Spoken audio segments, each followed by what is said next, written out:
I can see you are still muted, Matthew. You have to unmute. Okay, great. So, okay, I guess we can start.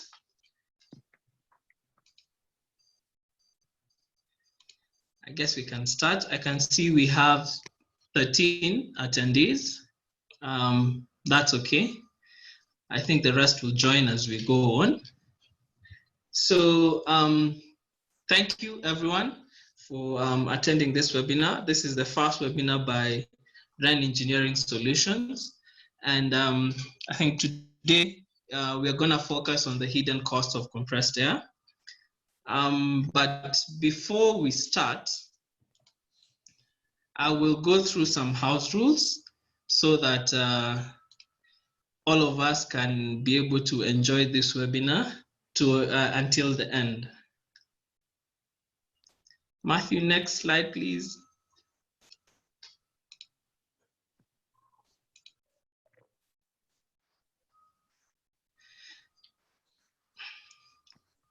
Okay, now all participants are automatically muted at the start of the webinar.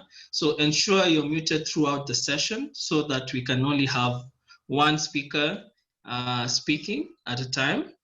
Number two, there are viewing options.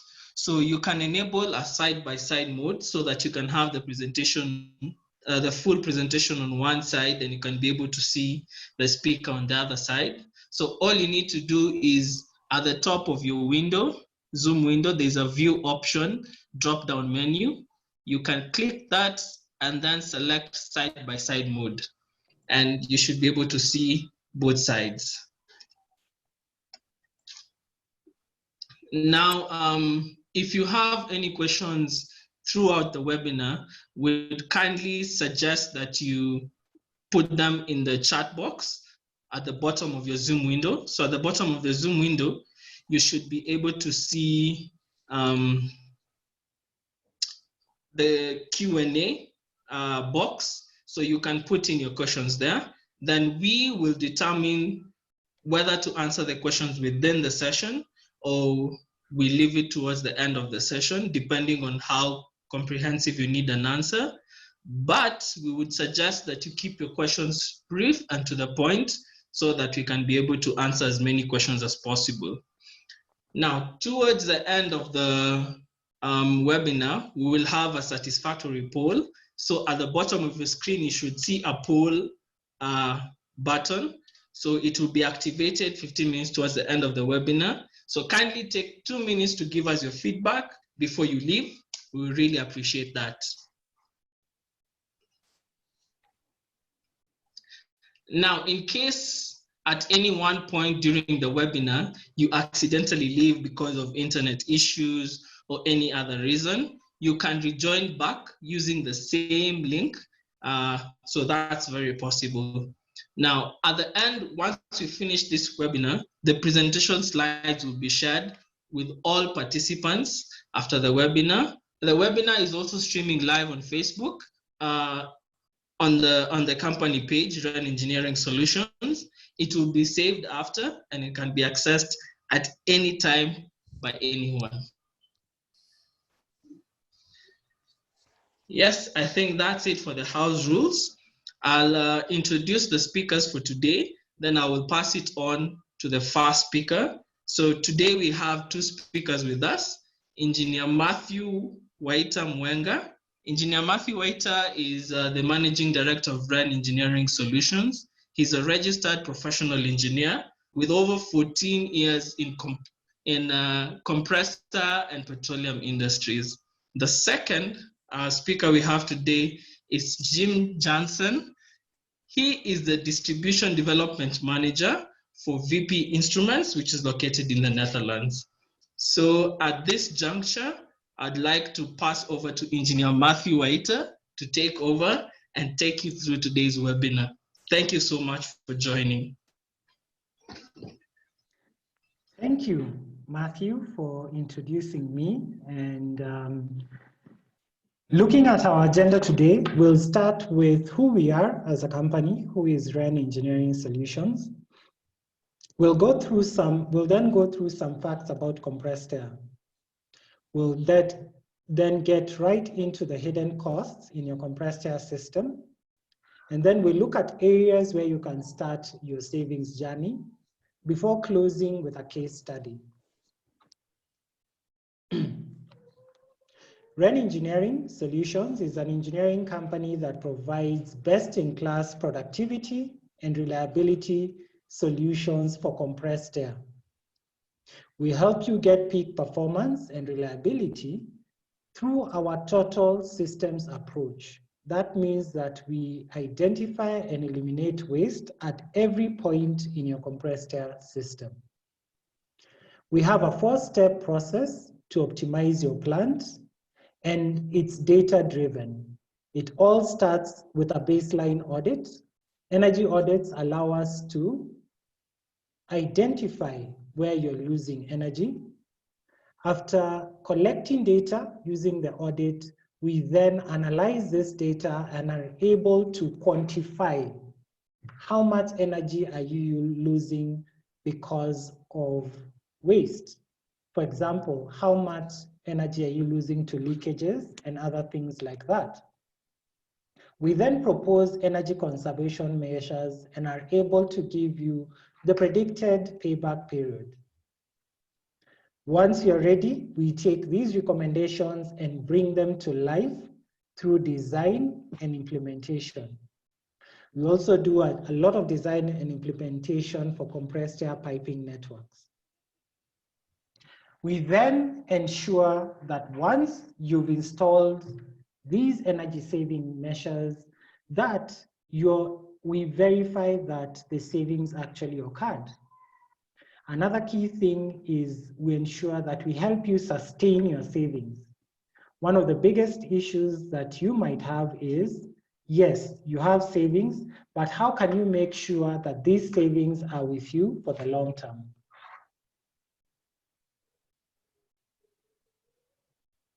So we'll start with some facts about compressed air. So what exactly is compressed air? Compressed air is air whose volume has been reduced through compression, resulting in a pressure higher than atmospheric pressure. Think of a bicycle pump as a good example of a basic compressor. You apply pressure and compressed air goes out through the nozzle. So why do we need compressed air anyway? Compressed air applications are divided into 3 main categories. The first category is power applications. Power applications include applications where air is used to produce motion or exert a force, or both, such as linear actuators, jackhammers, like the one you can see there with a man, pneumatic conveyors, and other items like that. The second group of applications is process applications. Process applications are defined as any application where compressed air enters into the process itself. Some examples include brewing, combustion. Compressed air is also used in preparing your favorite ice cream as an ingredient. These are just some of the examples of process applications. The last group of applications is known as control, or frequently instrumentation applications. Here, compressed air is used to start, stop, or regulate processes. These occur in almost every single plant and are one of the most common uses of compressed air. Compressed air accounts for 4 to 5% of global electricity consumption. It's a significant user of electricity. This 5% equals 55 600 megawatts coal plants, just to give you an idea of the size of the opportunity. So why are we talking about compressed air? Compressed air is considered the third or fourth utility within most production plants, after water, electricity, and gas. Compressed air is used in over 90% of manufacturing plants, and it also accounts for 10 to 30% of the electricity bill for an average industrial company. These are figures that we verified, the 10 to 30%, through our energy audits. Compressed air is frequently misunderstood by users and engineers, but also holds a very high potential for energy savings. And as many of you know, no compressed air, no production. Air is free, but compressed air is extremely expensive. In fact, compressed air is 8 to 10 times more expensive than electricity. Does that surprise you? Well, one of the key reasons for this is the thermodynamic process that takes place when you compress air. Taking an example of a 100 kilowatt compressor, when the energy goes in, 5% of the energy is turned into mechanical losses.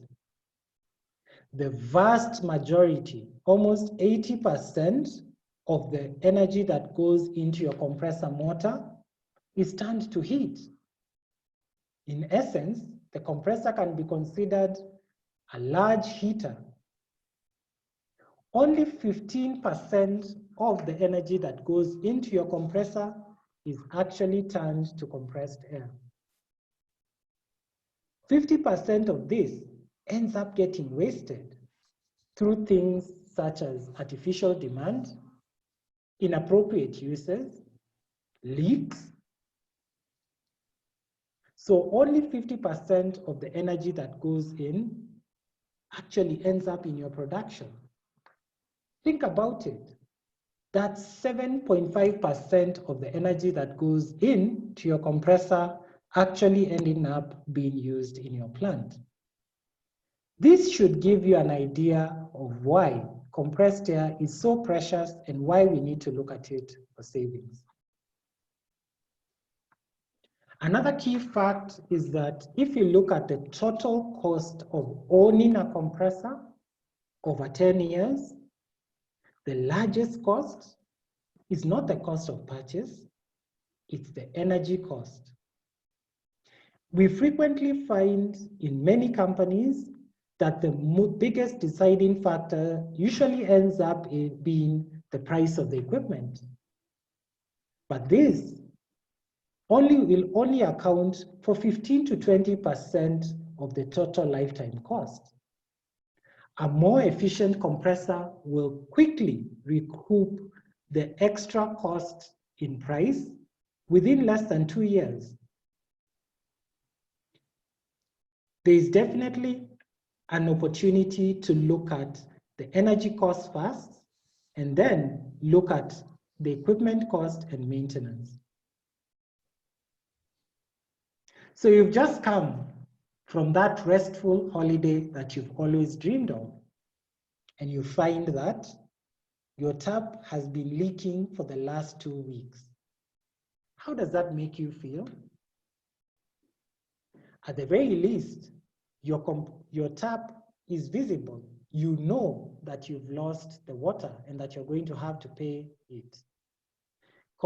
In many cases, the losses related to compressed air are not visible. So what we do is to offer you insight into the energy flows and help you have visibility on where you're losing energy, even if it's hidden. And with that, we'll get into the hidden costs. We'll start with your supply side. The supply side is frequently the most visible part of your compressed air system. This includes your compressor, filter, dryer, air receiver, and other common equipment that people usually focus on when they think of, my compressor. The supply side is equipment that supplies, treats, and stores your air. This equipment should be selected based on your application. What do you need the air for? In a food factory, you might need extremely dry or pure air. That will determine what kind of compressor you select. So the quality of air, the flow rate, and the pressure in your supply side will be determined by your application or your demand side. So what are some of the hidden costs related to your supply side? The first and most important one is your compressor. In many places, we find people increasing the pressure setting on the compressor module as a solution to inefficiencies downstream. The key thing that you need to know is that for every 1 bar pressure reduction at the pressure set point on the compressor module, you save 7%. You also save more energy because of a reduction in artificial demand, which I'll discuss later. The key thing to note is the lower the pressure setting in your compressor, the more savings you'll make. Another key issue that we frequently find with compressors is oversized compressors. We frequently find compressors with loaded hours that are 30% of the running hours of the compressor. What does this mean? It means that your compressor is consuming power while not producing any air and is running in its most inefficient area. If you would like to size a compressor, you would rather consider measuring your demand to ensure that it is properly sized. Another key area with hidden costs is your storage. Receivers or storage act to delay loading of compressors by supplying air to the demand side. In essence, your compressor fills the receiver serves your application. The compressor has the opportunity to unload and even switch off if your receiver is properly sized. This saves significant energy. Another key area to look at is maintenance. Late maintenance leads to high pressure drop, and as frequently happens, if there is a high pressure drop in your filters, what happens? Somebody will go and increase the pressure setting on the compressor module. The result, higher energy consumption. Inadequate maintenance can also lead to higher energy costs through lower compression efficiency in your compressor, air leaks, and pressure variability.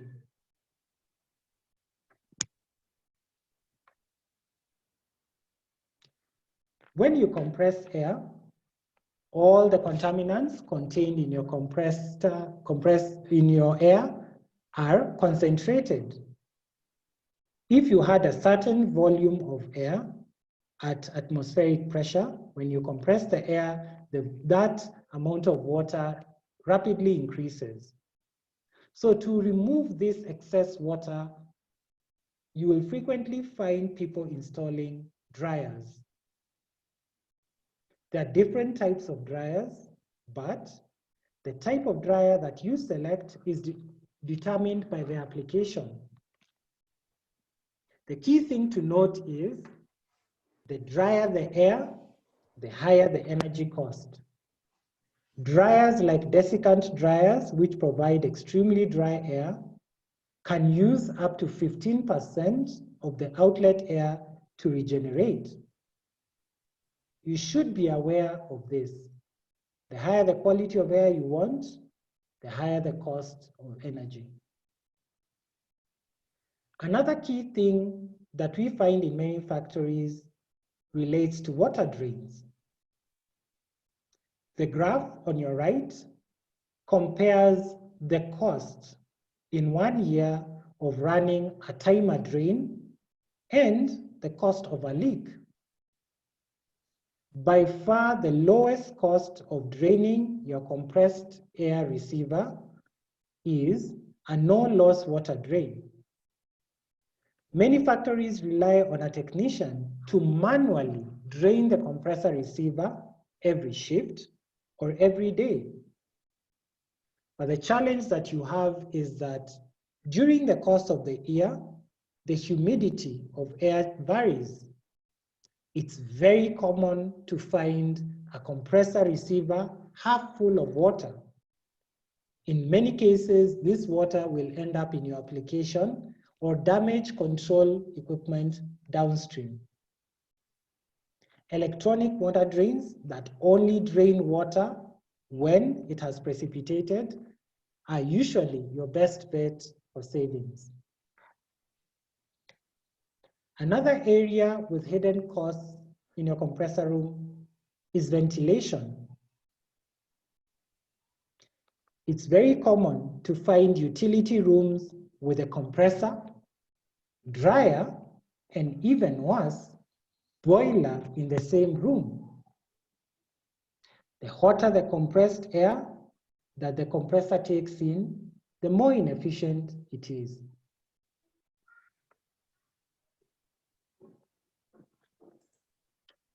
We'll now look at your distribution side. Distribution basically means the pipes that take air from your compressor to the user point. The purpose of distribution is to transport compressed air in sufficient quantity, quality, and pressure. That means in sufficient volume, but without losing pressure. By far, the biggest loss related to your distribution side, and even in a compressed air system, is leaks. Leaks in compressed air, unlike the tap that we saw earlier, tend not to be urgent. Why? You can't see compressed air, you can't smell it like gas, but leaks can lose you a lot of money. A 1.6 millimeter leak at 8.3 bar will lose you 3.6 liters per second. The same leak at 5.5 bar will lose you 2.5 liters per second. That means your leak consumes 42% more air at 8.3 bar than at 5.5 bar. The higher the pressure, the higher the flow, and vice versa. This small leak, 1.6 millimeters, will cost you 94,000 shillings a year, or 950 euros. In addition to the air loss to leaks, leaks frequently reduce the productivity of your end-use equipment. I know of many plants where equipment cannot start or produce correct products without a certain pressure. Leaks result in pressure losses, which can end up in rejected products. A leak will also increase your service costs. Why? You could easily go to a production plant on a Sunday when no equipment is running, but the compressor is running, supplying leaks. Leaks are one of the areas that you should definitely target for quick savings. Other hidden costs related to your distribution side are piping design. It's a very, very common thing to find undersized piping. Undersized piping produces very high pressure drop. The result, higher pressure setting at the compressor room, and of course, higher energy consumption. We also find many designs where you have multiple and a lot of elbows which are unnecessary. For every constriction, every elbow, that's a pressure drop. And again, you have to pay for it in the compressor room. One of the other areas of compressor design is in the compressor room, where you frequently find air from two compressors entering via a cross T, which you can see on your right. The result is a lot of turbulence, resulting in your compressors running inefficiently and a very high pressure drop. A much better design would be to use 45-degree directional flow to ensure laminar flow when two compressed air flows are joining. So what is your application? Copper pipes are frequently used for medical applications due to their antibacterial nature. For food and pharmaceutical, aluminum is a good choice. Aluminum and other pipes like that are frequently recommended because they do not corrode. It's very common to find black pipes and galvanized or GI pipes with leaks. The type of pipe that you choose will be driven by your need for efficiency, but also by your application. Another hidden cost related to your distribution side is piping installed underground or that is inaccessible. This is another very, very common issue that we face, where you find pipes installed in an area where it's almost impossible to repair if there is a leak. We advise that piping for compressed air should be installed where it's accessible to ensure easy modification and, of course, repairs. Next, we'll look at the demand side. This includes the uses of your compressed air.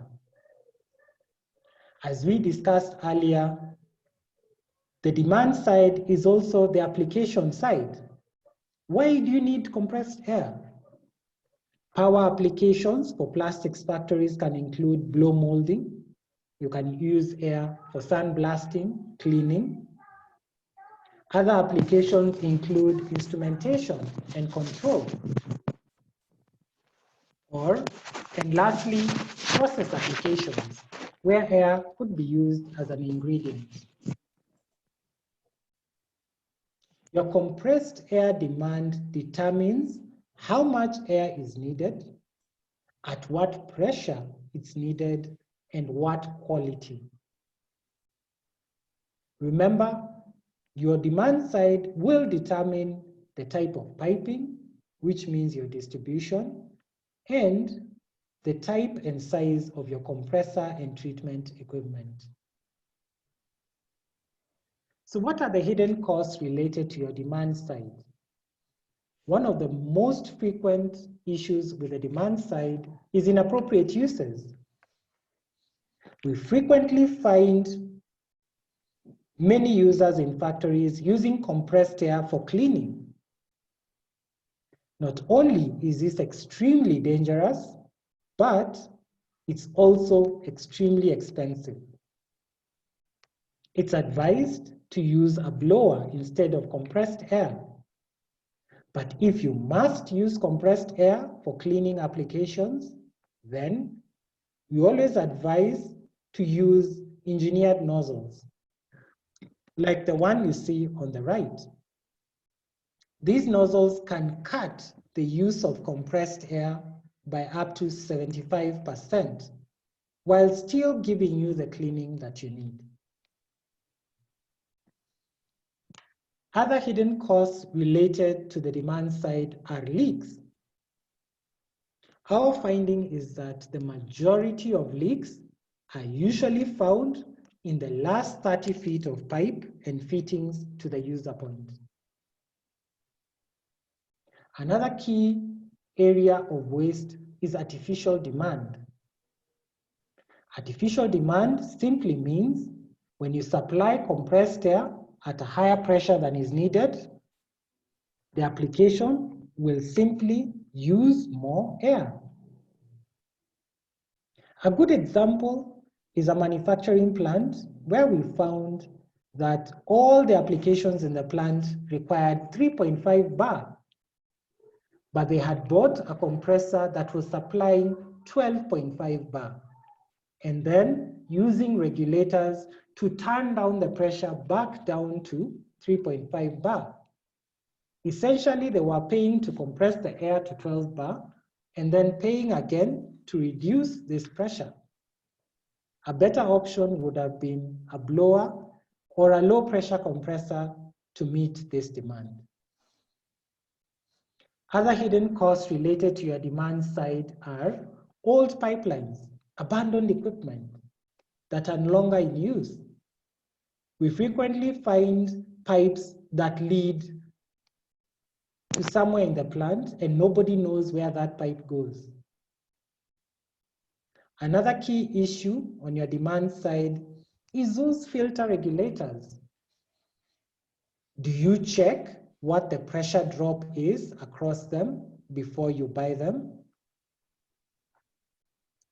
A lower cost model might actually end up costing you more due to a higher pressure drop across it.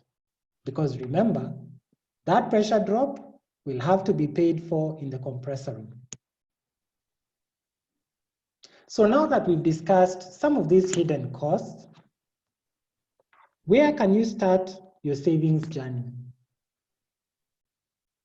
Again, we'll start on the supply side.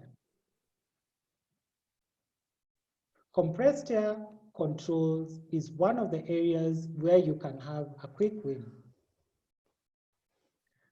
For compressed air plants, for plants where your demand, that's the amount of flow that you need, varies during the course of the day or even during the course of the week, a variable speed drive compressor is a very good choice.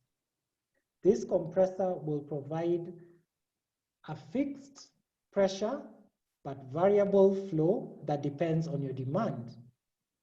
Essentially, the energy costs will be directly related to how much air you're consuming, saving you up to 50% of the energy that goes into your compressor. Another key area that you can look at is monitoring systems. These enable you to monitor your compressed air system efficiency. That means you monitor how much energy goes in using a power meter, how much energy goes into your compressor, and then you measure the flow rate, how much flow is being consumed by your plant. These two numbers give you a key performance indicator known as specific power and allows you to monitor the efficiency of your plant. Another key area is compressed air heat recovery. Remember we said that up to 80% of the energy that goes into your compressor motor is turned to heat? Well, if you have a justified application, for example, you need to heat water for your boiler pre-feed, or maybe water for hot showers, this could be a very good opportunity for you to save energy. Proper maintenance ensures peak performance of your compressors. Another key area you can look at is your compressed air room design. Avoid This can help you avoid compressor overheating and other piping design mistakes that could end up costing you a very high pressure drop. One of the other areas that you can look at is looking at doing an energy audit of your compressed air system. Now, for compressed air, an energy audit must include measurement of flow rate. What you see next to the air audits is, first of all,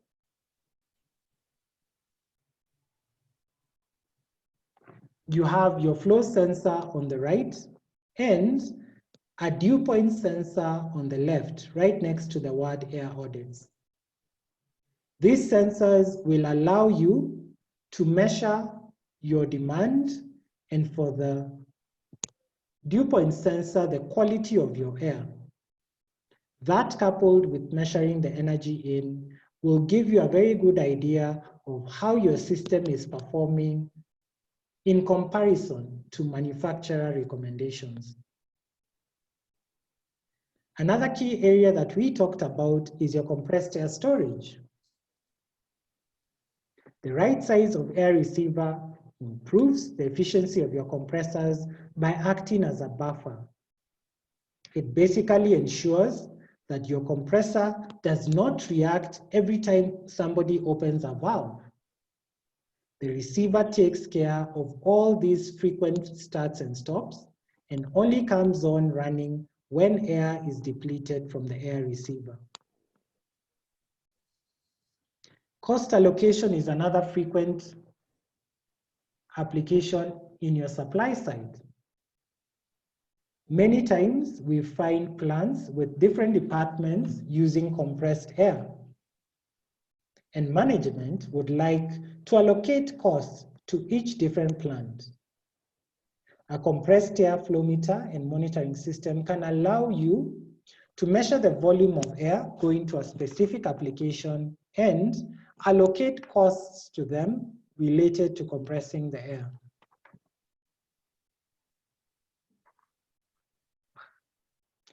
So where do you start on the distribution side? As we said, the biggest opportunity comes with leaks. A leak audit can help you identify and quantify leaks using an ultrasonic leak detector. A flow meter can then be used to verify once the leaks are repaired. Another key area that you can look at in your distribution side is point of use measurements. Point of use measurements using the flow meters that you can see allow you to compare the compressed air usage from different machines, which might be the same model. You can also compare the air consumption from different production lines. And another very frequent use of inline point of use measurements is to calculate just how much air am I using per piece produced, for example, for plastics manufacturers. In looking at your distribution side, you can also look at audits of the design. What is the pipe sizing? Is it undersized? What type of material are you using? Is the material the best for your application? Going further downstream to the demand side, you can look at pressure losses. Pressure losses along the line, which can be indicated by a flow meter, indicate leaks or bad piping design. It's a very common statement to find that in the compressor room, the compressor is reading 7 bar, but when you go to the user point, you find that only 5 bar is getting to the users. Another area to look at is inappropriate uses of air. things like using compressed air for cleaning,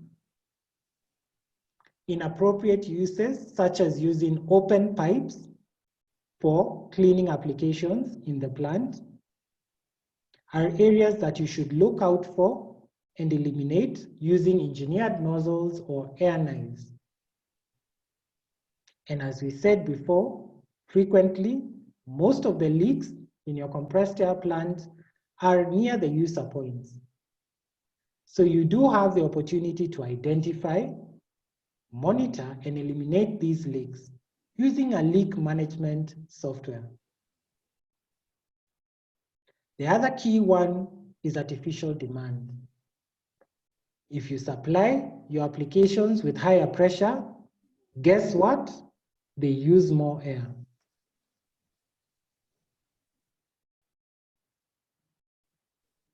Another key area to consider when looking at how to start your savings journey is whether to audit or install permanent monitoring. An audit will give you the opportunity to cut your costs.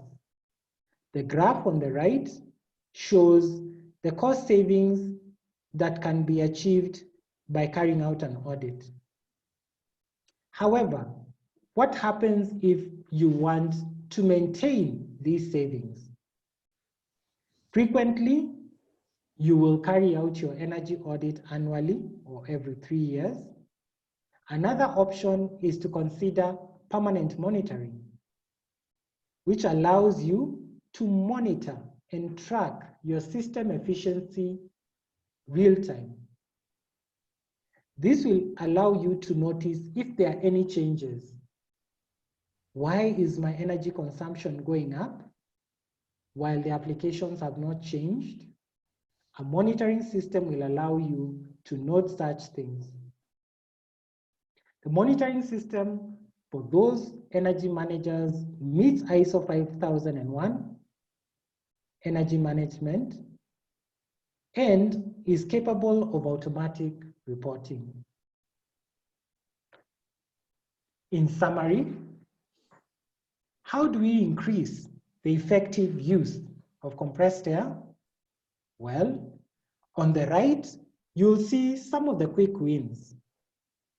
By far, the biggest opportunity is to reduce or eliminate your leaks. Leaks usually account for 10 to 30% of the total compressed air going into your system.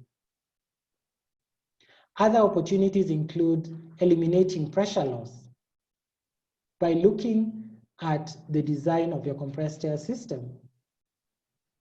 You can also optimize your receiver size so that it acts as a buffer, giving your compressors ample time to unload and saving you energy. Reducing your pressure saves you money. Other opportunities to look at include, for those plants with variable demand, a variable speed compressor. You can also look at recovering waste heat through heat recovery systems where you have an application. You can optimize your control. In many plants, you find 3, 4, or even 5 compressors in the same compressor room. How do you ensure that all these compressors run together without fighting each other? A master controller is one of the options that you can use to ensure that it only runs the compressors that are needed based on the demand of your plant. Master controllers also ensure that compressors only run in their most efficient energy band. And lastly, you can look at your overall system design. Whether it's a new plant or an existing plant, this back to basics approach of looking at the design will save you a lot of energy. But you must be thinking, so how much do we invest? Well, one of the biggest issues that we find is a lot of times the focus is on the cost of the savings measures rather than the potential savings. The table shows a plant that has 3 compressors, 145 kilowatt and 275 kilowatt compressors. The total annual cost of running those compressors is around 12 million shillings or 12,000 euros. As you've just seen, it's a fact that up to 10 to 40% of this energy cost can be saved using the measures that we've just discussed. So why not take just 10% of this energy cost as your initial investment? First of all, you can look at investing in a proper compressed air audit that measures both energy in and compressed air consumption. You can also add on to this by installing flow meters and monitoring system to look at areas where you can further have savings.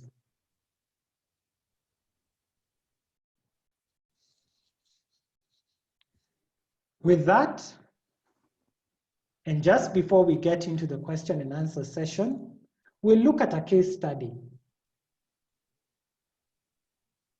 Our case study is an independent power plant located in Nairobi. In mid-2018, we conducted a compressed air energy audit, and our findings were that the compressor-specific power or the compressor efficiency was double the target for an efficient system. We presented our findings to the key stakeholders, including management, production, and maintenance. It was very critical for all these stakeholders to get buy-in as to what the potential energy savings were. In 2019, the company decided to go ahead and implement the recommendations and replaced the fixed speed compressor with a 15 kilowatt variable speed compressor. They also installed a monitoring system with real-time energy monitoring, and the monitoring system included flow meters. The results: verified savings of 825,000 shillings in the first year, and a payback period of 3.6 years for both the compressor and the monitoring system. The monitoring system, which you see on the bottom right, gives a dashboard that shows in green, yellow, and red your compressor-specific power or efficiency. The system generates monthly reports for management to track just how is the compressor system doing. It also ensures that any slight changes in compressed air consumption in relation to energy is quickly captured and noted. Another key thing is that it provides alarms, but also it allows you to verify the new savings from projects that you carry out to reduce your energy consumption.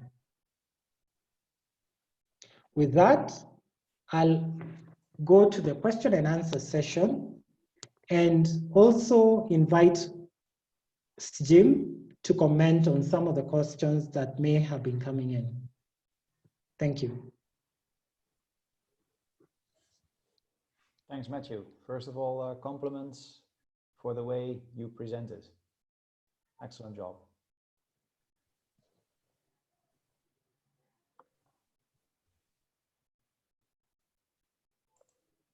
Yes, so just looking at, I don't know if you have access to any of the questions. Yes.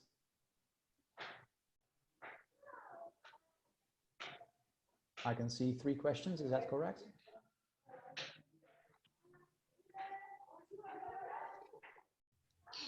Yes, 3 questions. 4 now. Okay, so one question is, I have several equipment that consume compressed air at different pressures. How should I locate my compressor? Oh, I now see the satisfaction survey. Yes. I'll just click that away, okay. How should I locate my compressor to enhance energy efficiency? So that is basically on the location of the compressor.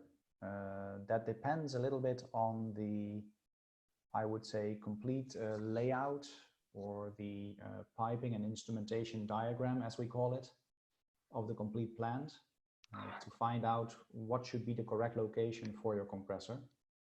It has to do with, well, physical distances, and in some cases also you have different floors to keep into account. So yeah, I would say there is no fixed answer to this question. If a PNID would be available, we would certainly be able to take a look at that and give our comments based on that, on those facts. Okay. You can take the next one. The next one, that's actually a question from one of my colleagues in the UK, Mr. Griffin. Where would a dew point sensor help within an air audit when the VP flow scope already shows temperature unless you have a desiccant dryer? Well, it's a good point. I mean, the VP flow scope flow meter that was shown by Eng.Mathew includes flow, pressure, and temperature measurement in one device. So yes, you have a good indication of the air temperature already during your air audit. I think the dew point specifically comes in place if you have a strong requirement for air quality, like you really want to avoid any moisture ending up in your production process. So that's where the dew point comes more in place, as it indicates the actual point of condensation of air when it turns into droplets. Matthew, you mentioned the medical industry. Pharmaceutical is also one of these industries that has very high requirements when it comes to the air quality. So that's where it would definitely come in place. Yes. Is it the first thing that you think of during an air audit? Well, maybe not, but it is good to have. The following question from Mr. Griffin again. Also, how would you data log from the dew point sensor? That again depends a little bit on what is available on site. So is there a centralized data acquisition system or a building management system available? You could easily connect the dew point sensor to such a system, for example, as it has an analog 4 to 20 milliamp or a Modbus output. Another way of logging the data from various sensors would be to look at an air audit kit, for example, which could be provided by VPInstruments if needed. It is a simple, let's call it a box, a data logger box that collects data from a limited number of sensors, being flow meters, dew point sensors, or amp meters for that matter. Yes. I'll take the next one. Mm-hmm. What are some of the ways I can know if I'm losing compressed air now that it's invisible? Well, one of the ways to find out if you're losing air is through flow measurements. Because essentially what you're trying to see is what is the difference between the compressor supply, the demand side, and your demand side, right? How much air does your application need? And if you see there's a very, very big variance, then probably that could point to air being lost through leaks. Another key way, of course, is a leak audit, which allows you, using an ultrasonic leak detector, to pinpoint where leaks are and, of course, be able to find out how much air in terms of flow rate you're using per leak. And of course, you can calculate now this into money. How much money are you losing per leak? Yep. Another question was, what is the difference between compressed air and blowers? Well, compressed air is any air that is above, I'd say 1 bar, right? Although generally the low pressure compressors are around 4 bars, but blowers simply take atmospheric air and then blow it, right? So what you'll find is that the pressure at the outlet of a blower is very close to atmospheric. But for compressed air, you'll find that the pressures range from, 3 bar going up. Okay? Yeah. What are some of the factors I can consider when coming up with an energy efficiency plan? Well, some of the key things to think about is, as always, it's a compressed air system. Everything relates to everything else, right? So you need to first think of looking at your demand side. What do you need your compressed air for? That demand side will determine how much air is needed. How much air is needed will determine how much air is needed, and the pressure. And of course, the quality will determine the selection of the compressor. It will determine the selection of your dryer, and it will also determine the size of your compressor piping. So design is a very good place to look at as a design audit, where am I? And that can be done during a compressed air audit, where we can look at how is your compressed air system doing.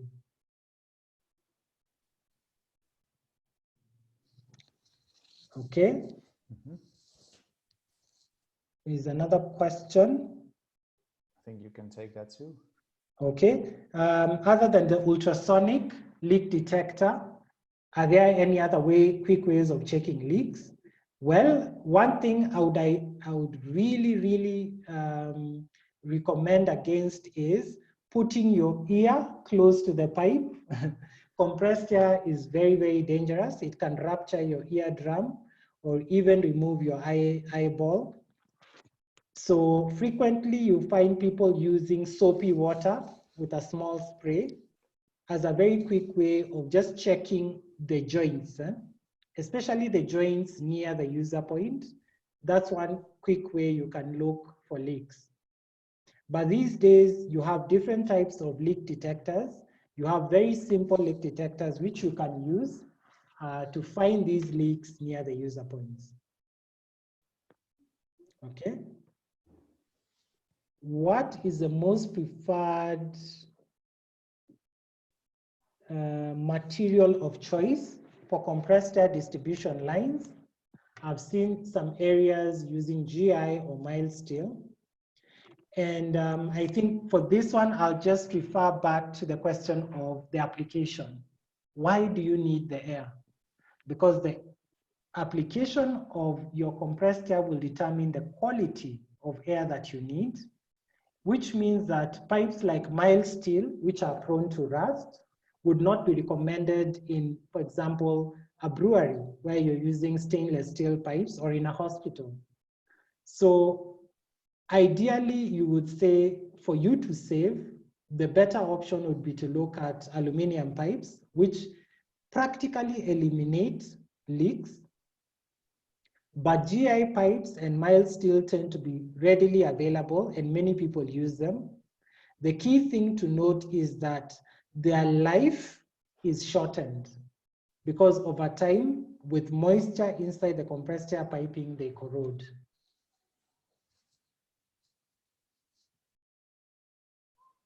Yeah. Yeah. The next one. That's probably for you again. Okay. By So my colleague, Mr. Griffin. when would you recommend taking out a VSD and putting in a fixed speed? Well, a variable speed drive is most efficient in the band between 20% of full RPM and around 85%. If you have your variable speed drive compressor running at full speed, then it becomes very inefficient. In such an application, I would recommend removing the VSD or pairing the VSD with a fixed speed compressor, because fixed speed compressors have only 2 operating modes. Okay, they have 3, but generally they're usually either compressing air at full flow or not producing any air. Yeah. So they are much more efficient at producing full flow than VSDs. Variable speed drive compressors are a lot more efficient at providing variable demand, and especially in the mid-range of the RPM range. Yeah, and I think, Matthew, that doesn't really relate to any specific type of manufacturing process, right? It simply depends on, you know, what the demand is at that given time. Mm-hmm.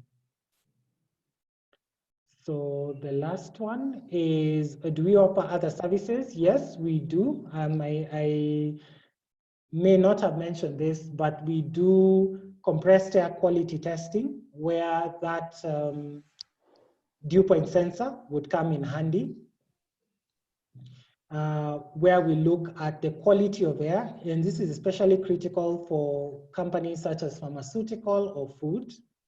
We also do a lot of compressor installations, design and installation. And we also offer products. So some of the products that we have are demand-side products, such as engineered nozzles. And we also have complete monitoring systems that include energy meters and flow meters. Thank you.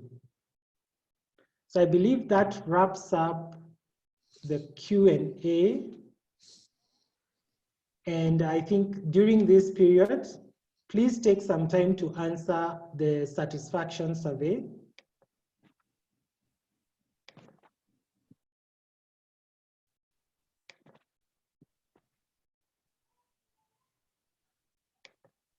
Okay.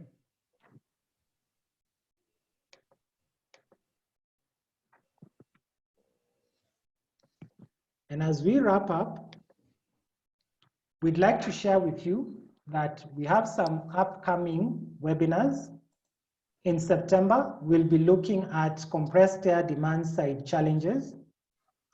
In October, we'll be looking at compressed air quality. And November, compressed air piping design.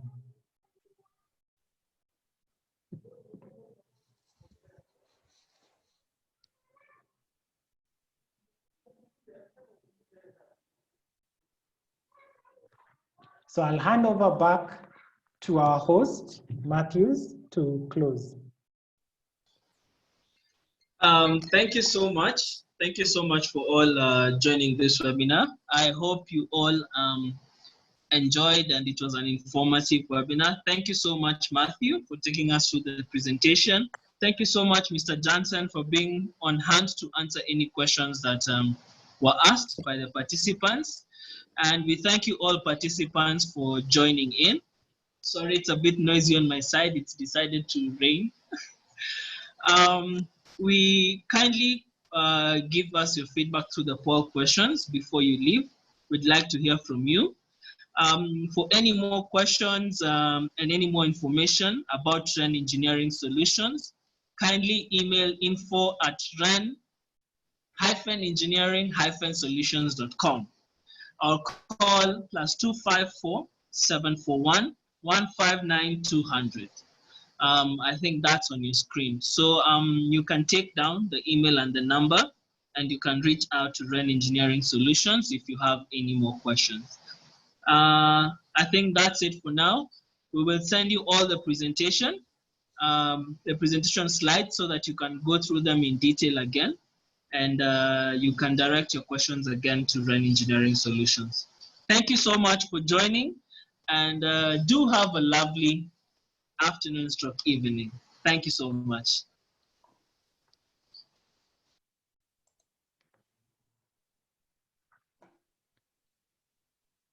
Are you still there, Matthew? Yes. I don't know. We'll wait.